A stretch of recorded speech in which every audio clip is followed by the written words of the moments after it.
खुलुमबाय आं राकेश रामसियारि नोंथांमोनखौ बड'सा देरासार इउटिउब चेनेल जाना गासिखौबो बरायना लाबाय नैबे समाव आङो दङ बाजिगुथि बर' थुनलाइ आफादनि बोसोरारि जुथुमा बे जुथुमानि दिनै गेवलां मेल बे गेवलां मेलाव गोबां गुबुन गुबुन जायगानिफ्राय बेवहाय आलासि फैगोन लोगोसेनो बेवहाय नैबे आसामनि चिफ मिनिस्टार बिथां सर्बानन्द सन'वाल बे जायगायाव फैगोन लोगोसेनो बिटिसिनि चिफ हाग्रामा महिलारि बिथाङा बे जायगायाव फैगोन लोगोसेनो बेवहाय गोबां गुबुन गुबुन जायगानिफ्राय आलासि बिथांमोना फैगोन ओमफ्राय दसे समनि उनावनो कालचार रेलि बे जागोन थ' नोंथांमोननो आङो बेखौबो जेसेबां हायो नोंथांमोननो आङो दिनैनि ब्लग भिडिअनि गेजेरजों दिन्थिनो नाजागोन थ' लोगोमोन नोंथांमोनखौ आंनि नैबे भिडिअखौ जोबजासिम नायनो थाखाय खावलायबाय लोगोसेनो जोबोद इन्टारेस्टिं जागोन बे भिडिअआ थ' भिडिअखौ स्किप खालामना नोंथांमोना नायलांबाय थादो थ' लोगोफोर बिथांमोना नैबे कालचार रेलियाव बिथांमोना बाहागो लागोन थ' एसे नैबे दिनै रेलिनि सोमोन्दै एसे बुंफोरना होलाय नोंथाङा जिहेतु नैफोर खखाफोर लानाय नुदों नङा होमबा एसे बुंना होलाय फंनैसो ओरैनो नैबे जाबाय खाखि खखा होनोबा बहा होनना बुङो बेखौ बहा ओमफ्राय नैबे सेन बेयो सेन लोगोसे खदाल लादो अब्ला खबाइ लादो आरो खबाइ लादों ना लोगोसे नोंथांमोना दिनैनि कालचार रेलियाव बाहागो लागोन थ' बेसेबां बाहागो लागोन नोंसोरनि टिमनिफ्राय प्राय 15-16 जनसो लागोन गामिनिफ्राय ना गामिनिफ्राय माबे गामि नोंथांमोना बटामारिनिफ्राय लागोन थ' नोंथांमोना मिन्थिगौ नैबे समाव बिथांमोना बटामारिनिफ्राय फैदों आरो नैबे दिनैनि कालचार रेलियाव बिथांमोना बाहागो लागोन खयथानिफ्राय जागोन कालचार रेलिया बिथाङाबो नैबे जे लादों थ' जेजों मा खालामनाय जायो एसे फोरमायना होलाय ना गुरनाय जायो फुख्रियाव आरो माने हलाफोराव माने दुब्लिफोराव बेनो थ' बिथांमोना जे लादों माने बर'नि गासै कालचारखौबो बिथांमोना दिन्थिनो नागिरदों नैबे सेन खबाइ जेखाइ बिदिनो नैबे आस्रा होनना बुंगोन ना बेखौ आस्रा जे बिथांमोना लादों खदाल लोगोसेनो आरोबाव गुबुन गुबुन जायगानिफ्राय बे जायगायाव नैबे दिनैनि कालचार रेलियाव बिथांमोना बाहागो लागोन मोनथिनाय बायदिब्ला जाखिनि आं नुदों बेवहाय एसामिसजों लोगोसे आरो नैबे टिवा बिदिनो राभा माने जिमान नैबे जायगायाव रायजो जानाय सुबुंफोरा दिनैनि कालचार रेलियाव बिथांमोना बाहागो लागोन नैबे बाजिगुथि बर' थुनलाइ आफादनि बोसोरारि जुथुमा बे जुथुमायाव कालचार रेलियाव बिथांमोना स्पेसियेलि बाहागो लागोन नोंथांमोना आं जेसेबां हायो बेनि भिउखौबो दिन्थिनो नाजागोन लोगोसेनो आरोबाव नैबे स्टेजनि माने नैबे मेन गेटनि बारनानै मा दङ बेखौ नोंथांमोननि सिगाङाव आङो दिन्थिलांगोन लोगोसेनो नैबे जाय एसे गोमानो हमबाय आथिखालाव नैबे बेखौ मा होनना बुंलायो नांगोल आरो नैबे जंगाल होनना बुङो ने दा बेबो ट्रेक्टर एवनायनि जोहै बेफोर खायसेफोरा गोमालांबाय थ' बेखौ मोनसे फोथांनाय महराव आरो बेखौ दिन्थिफुंनाय हिसाबाव बेखौ मा बुंनाय जायो आरो बेजों मा खामानि मावो बेखौ दिन्थिफुंनाय हिसाबाव दिनैनि दे कालचार रेलि दा बेवहाय बिथांमोना बाहागो लादों स' नोंथांमोनखौ आङो गासैखौबो बे टिमनि गासैखौबो साबायखर बावदों आरो लोगोसेनो नैबेहाय नुनो मोन्दों नैबे सेन बियो लोगोसे खदाल आरो सेन माने बिराद ना नाङो आरो ने थ' बिथांमोना बेबायदियै नैबे बर'नि आगोमा जे कालचार बेखौ बिथांमोना दिन्थिनो नाजादों आरोबाव गोबां दंबावो जायखौ जेसेबां हायो आंनि नैबे भिडिअनि गेजेरजों नोंथांमोननि सिगाङाव आङो दिन्थिनो नाजागोन थ' लोगोसेनो बुन्थाबो दं बेखौ बुन्था होनना बुङो जिगाबजों बानायो बेखौ बिथांमोना सानानै लाबोदों जानांगौ बेखौ माजों बानाय होनदों जिगाबजों बानायो आरो ने जोबोद मोजां जादों बिथांमोना जिगाबजों बानायदों थ' नोंथांमोना बे कालचार रेलिखौ आं नोंथांमोननि सिगाङाव आङो जेसेबां हायो दिन्थिनो नाजागोन लोगोसेनो बेवहाय जोबोद नैबे समाव फुंबिलियावनो गोबां गुबुन गुबुन जायगानिफ्राय सुबुंफोरा फैदों थ' नायलांबाय थादो लोगोफोर नोंथांमोननो आङो बेनि खायसे नुथायखौ दिन्थिनोसै এতিয়া মই সময়ত the 59 the Bodo Saitos over the annual conference এইটোত অহা কালচাৰ ৰেলি পাৰ্টিচিপেট কৰিব অহা তেখেত বৰ্মন কছাৰী কমিউনিটিৰ তেখেতৰ লগত অলপ কথা পাতিম স্পেচিয়েল আপোনাৰ ইন্ট্ৰডিউচ ফাৰ্ষ্ট টাইম দিয়া আছোঁ আপোনাৰ চিনাকিটো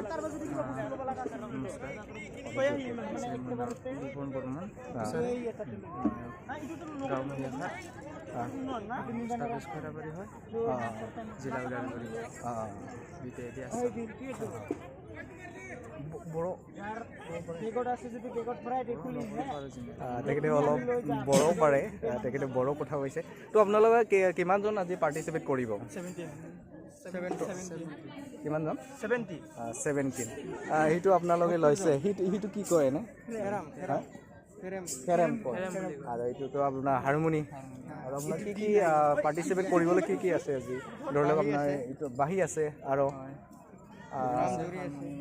স্পেচিয়েলি আপোনালোকৰ যে ডেন্স ট্ৰেডিশ্যনেল ডেন্স এনে বড়োত বাগুৰুম্বা আছে আপোনালোকৰ ডেন্সৰ কোনটো হয় এনে মেচা নাই আপোনালোকৰ স্পেচিয়েল এইটো মেচা নাই ন ঠিকে আছে এইটো আপোনাৰ আজি 50 কিমান হৈছিলে 60 পাৰ্টিচিপেট কৰাটো 70জন তেখেতসকলে পাৰ্টিচিপেট কৰিব আশা কৰিছোঁ তেখেতসকলৰ যিখিনি কালচাৰ আজি ৰেলী কৰিব সেইটো সফল হওক আৰু মোৰ যিখিনি সি কৰিছোঁ দেখা পাইছোঁ এইটোত বহুতজন মানে বহুত ডিফাৰেঞ্চ কমিউনিটি পাৰ্টিচিপেট কৰিব আপোনালোকে কৰিব হৈছে চ' থেংক ইউ কথা পাতি ভাল লাগিলে আপোনাৰ লগত হাই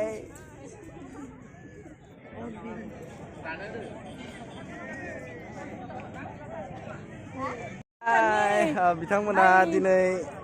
नैबे कालचार रेलियाव बिथांमोना बाहागो लागोन नैबे वा आं माबा साहैनो थाङो दुब्लियाव माने बर'फोरा जिहेतु गोदोनिफ्रायनो जे आबादजों सोनारनानै जिउ खाङो दा बे हिसाबाव नैबे फोथाराव आबाद मावनायाव बिथांमोना साहैनायनि मोनसे डेमनस्ट्रेसन खालामदों नुदों बिहामजोफोरा दङ हाय बोलो एकबार बिथांमोना दिनैनि कालचार रेलियाव जेखाइ खबाइ लानानै बिथांमोना बाहागो लागोन हयथ' नैबे भिडिअ'आ जोबोर इन्टारेस्टिं जागोन थ' नोंथांमोना भिडिअ'खौ नाय लोगोसेनो बिथांमोनखौबो सापर्ट खालाम थ' थेंक इउ हाय गासिबो स' बिथांमोना दिनैनि कालचार रेलियाव बाहागो लागोन नैबे बिथां भलेन्टियार्स महरै बिथांमोना खामानि मावगासिनो स्टुडेन्ट माखा एसे बुंलाय माबायदि मोन्दों बड' साहित्य सभायाव मोजां मोन्दों ना साबैसे नोंसोरनि प्लाटना गासै साबैसे 10 जन आरो नोंसिनालाय एखे नोंसोर मोनसे प्लाटनावनो बिथांमोना मा नाम नोंसोरनि प्लाटननि नामा बारदै सिख्ला बिथांमोना बारदै सिख्ला नैबे भलेन्टियार्स फर्स बिथांमोना दिनै कालचार रेलियाव बिथांमोना बाहागो लागोन आरो गाम्बारि सिख्लाबो दङ गाम्बारि सिख्लाबो दङ नैबे पार्टिसिपेट खालामगोन दिनै कालचार रेलियाव नोंथांमोना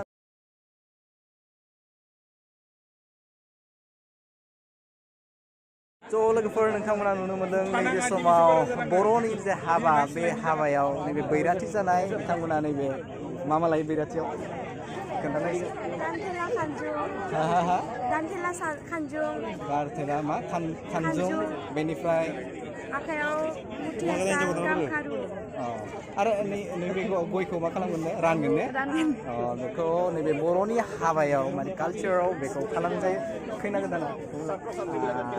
बे खैना गोदानो हाय बुं खनसे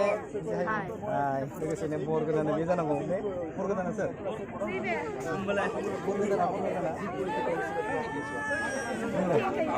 नै बर गोदाना थ' बेवहाय नै बर' साहित्य सभायाव जिहेतु कालचार रेलियाव बर गोदान जानो मोननानै माबायदि मोनदों फंबाया लाजिनाय मोनदों दा फंबाया लाजिनाय मोनदों दा बिनानावालाय बिनानावा माबायदि मोनदों मोजां नांदों बिनानावा नैबे कालचार रेलियाव खैना गोदान जादों दा बर'नियाव कालचाराव बे दङ थ' बिथांमोना नैबे दिनै डेमनस्ट्रेसनाव बेखौ खालामगोन थ' नोंथांमोना आंनि भिडिअनि गेजेरजों नोंथांमोना नायलांदों बे बर'नि नैबे बैराथि लोगोसेनो खैना माबायदि जायो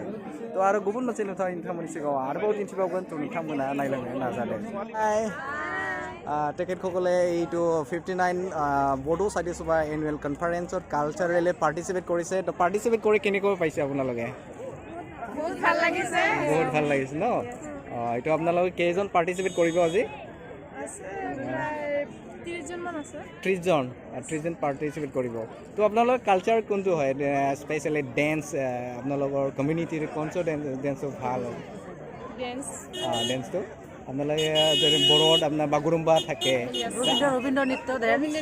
আমার বেঙ্গলি ড্যান্স বেঙ্গলি কালচার তো বেংগলীত আপোনাৰ এই ৰবীন্দ্ৰ ডেন্স না ৰবীন্দ্ৰ নৃত্য ডেন্স চব ফেমাছ হয় তেখেতসকলে আজি এইটো পাৰ্টিচিপেট কৰিব তেখেতসকলে দেখা পাইছে আপোনালোকে এইটো কি কয় এইটো কি কয় আপোনালোকে কলক লৈছে আৰু আপোনালোকক আৰু দেখুৱাম কিছুমান ভিউ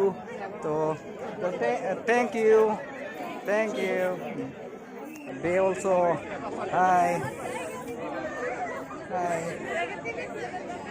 ini dia bahagia लानायखौ बेखाना गुवाहाटीनि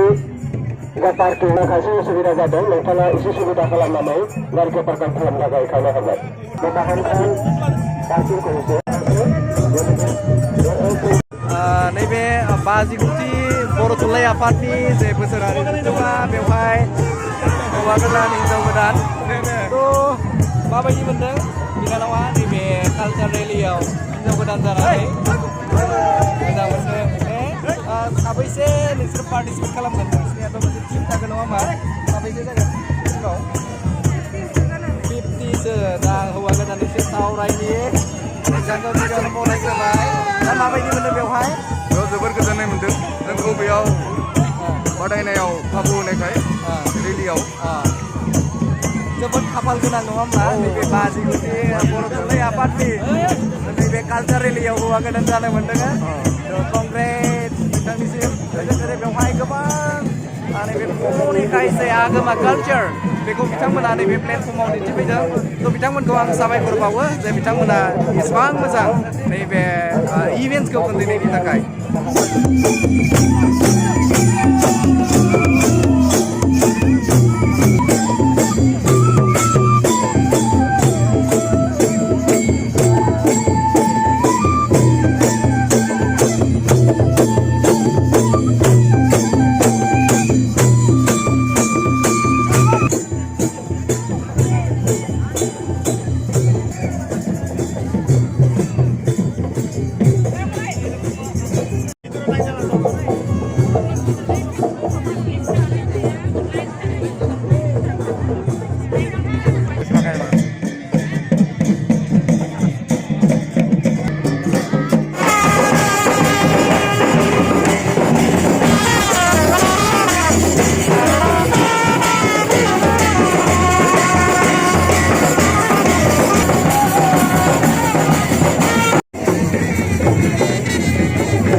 बर'नि जे आंगो बाथौ धोरोमारि सिबियारि बिथांमोना बेवहाय बाहागो लादों बेवहाय कालचार रेलियाव बिथांमोना दिनैनि हाबाफारियाव बिथांमोना बाहागो लागोन थ' नोंथांमोना नुनो मोन्दों बेवहाय गोबां नैबे बर'नि बाथौ सिबियारि बिथांमोना नैबे समाव बे कालचार रेलि डेमनस्ट्रेसनखौ बिथांमोना खालामगोन आरो बेनि गेजेरजों गोजोन आरो खौसेथि बेखौ बिथांमोना दिन्थिफुंगोन थ' नोंथांमोना नुनो मोन्दों बेनि गासै खायसे नुथायफोरखौ आरोबाव आङो दिन्थिबावनो नाजागोन थ'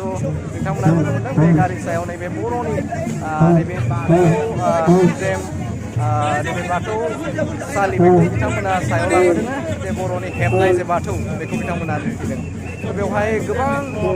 जोबोद सुबुंफोरा बेवहाय बाहागो लादों गोबां सुबुंफोरानो बे जायगायाव फैदों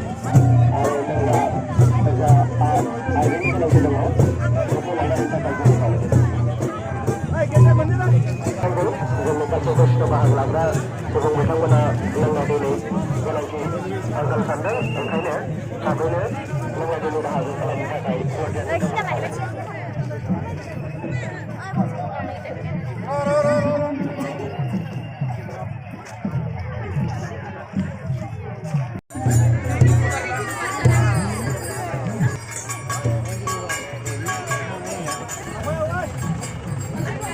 Iya nih deh. Coba.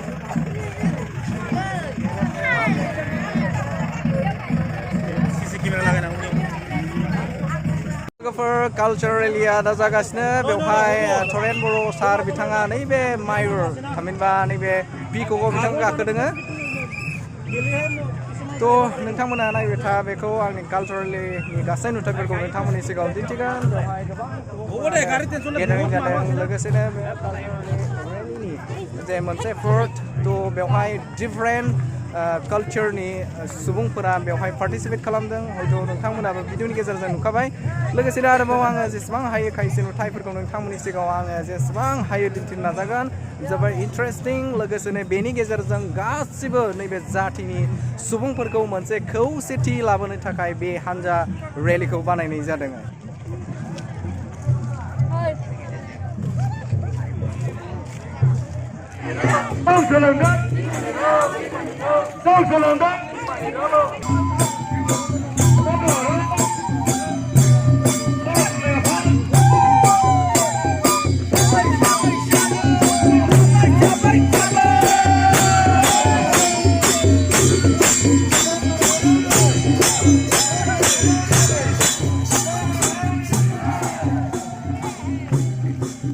बर'नि मोनसे कालचार डेमनस्ट्रेसन बे जागासिनो हायला हुइला मोसादों बेवहाय गोबां सुबुंफोरानो पार्टिसिपेट खालामदों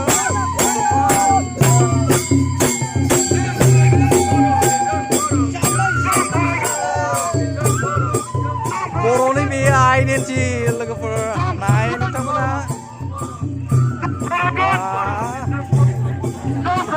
very good dancing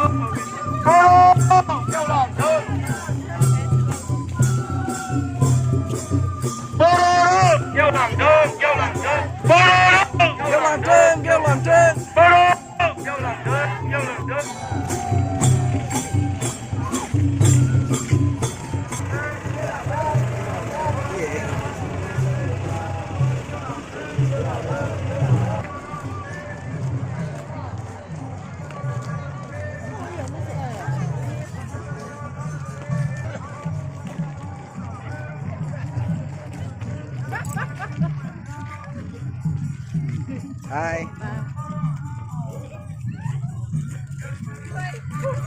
Hi dia. Hi. Hi dia gua.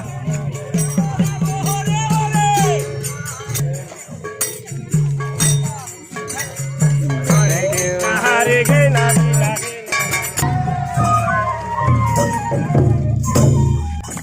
Hi. Wow. ससमा गाननानै बिथांमोना ना गुरनो फैदों वा फिलाप खालाम हाय हाय हाय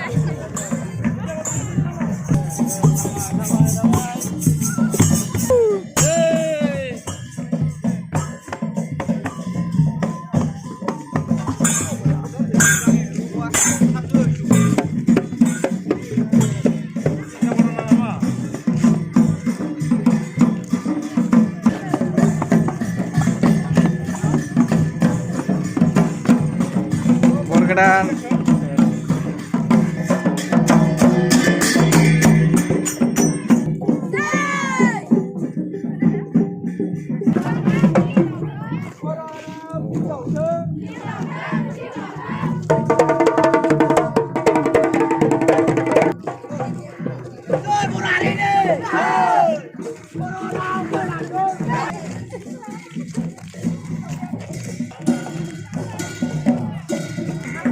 नोंथांमोना नुनो मोनदों बेवहाय गुबुन गुबुन फरायसालिनिफ्रायबो बेवहाय पार्टिसिपेट खालामदों लोगोसेनो दिनै उदालगुरि जिल्लाखौ गासैखौबो स्कुल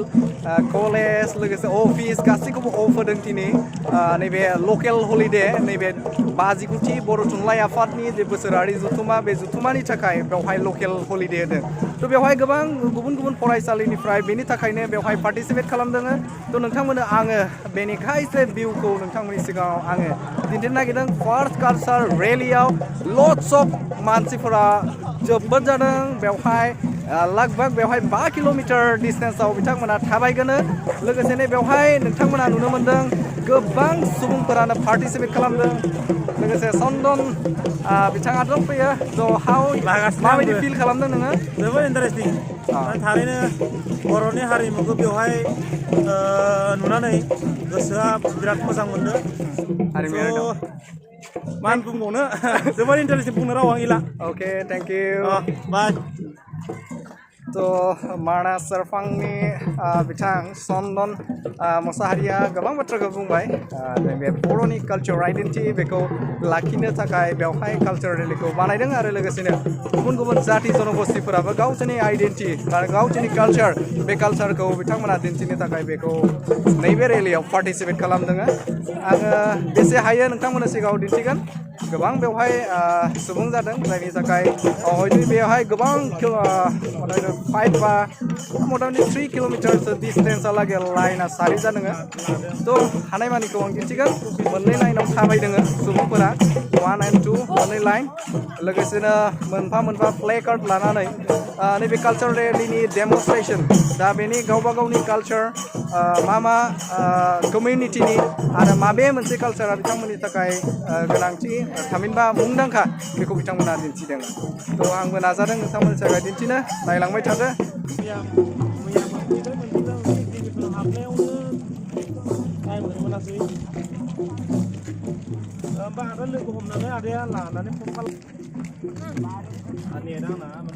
खेबसे बाय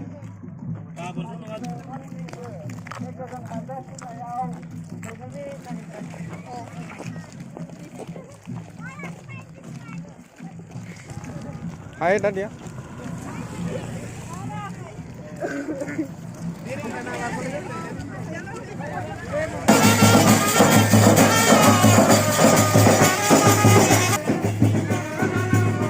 नोंथांमोननि सिगाङाव आङो दिनैनि बे 5 कोटि बर' थुनलाइ आफादनि जे कालचार रेलि बे रेलिखौ नोंथांमोननि सिगाङाव दिन्थिबाय बेयो 5 किल'मिटार डिस्टेन्सनि गेजेराव बे रेलिखौ बानायनाय जादों थ' जोबोद मेंबाय थाबायनानै बिथांमोनजों लोगोसेनो बेवहाय नोंथांमोना हयथ' बे जायगायाव फैदोंब्ला माखासे गुबुन गुबुन कमिउनिटिनि सुबुंफोरखौ बे जायगायाव नुनो मोनगोन लोगोसेनो दिनै आसामनि चिफ मिनिस्टार बिथां सर्बानन्द सन'वाल बिथाङा फैगोन आरो लोगोसेनो बिटिसिनि चिफ हाग्रामा महिलारि बिथाङाबो बे जायगायाव फैगोन लोगोसेनो गोबां बेवहाय नैबे आसामनि आरो बिटिसिनि EM GM MLA बिथांमोना बे जायगायाव पार्टिसिपेट खालामगोन जोबोद मोजां जादों बे हाबाफारिया नोंथांमोनाबो जुदि बे जायगायाव फैयोब्ला निस्सय मोजां मोनगोन दिनै गेवलां मेल जागोन थ' नोंथांमोननो आङो दिनैनि ब्लग भिडिअनि गेजेरजों कालचार रेलिनि नुथायफोरखौ नोंथांमोननि सिगाङाव दिन्थिबाय आसा थिदों नोंथांमोना मोजां मोनदों नोंथांमोना जुदि मोजां मोनोब्ला आंनि नैबे भिडिअखौ गुबुननो दिन्थिनो थाखाय शेयार खालाम लोगोसेनो गोजोन आरो खौसेथिखौ नागिरनानै बे रेलिखौ खालामदों होनना बिथांमोना बुंदों लोगोसेनो लाइक खालाम आरो कमेन्ट्सनि गेजेरजों नोंथांमोना आंजों फोनांजाब महरै थानो हागोन उननि ब्लग भिडिअआव नोंथांमोनखौ लोगो मोनगोन आं गुबुन मोनसे नैबे बड' साहित्य सभानि खायसे नुथायफोरखौ नोंथांमोननि सिगाङाव आङो भिडिअनि गेजेरजों दिन्थिलांनो नाजागोन थ' भिडिअ बेखिनियानोसै गोजोन्थों जै बर' हारिनि जै दुलाराय बर' थुनलाइ आफादनि आरो लोगोसेनो साफ्रोमबो नायगिरि लोगो नोंथांमोनखौ आंनि नैबे चेनेलखौ अनसायना लानायनि थाखाय फिन नोंथांमोनखौ साबायखर बावबाय गुबुन मोनसे ब्लग भिडिअ नोंथांमोनखौ लोगो मोनगोन मिजिंथिबाय गोजोन्थों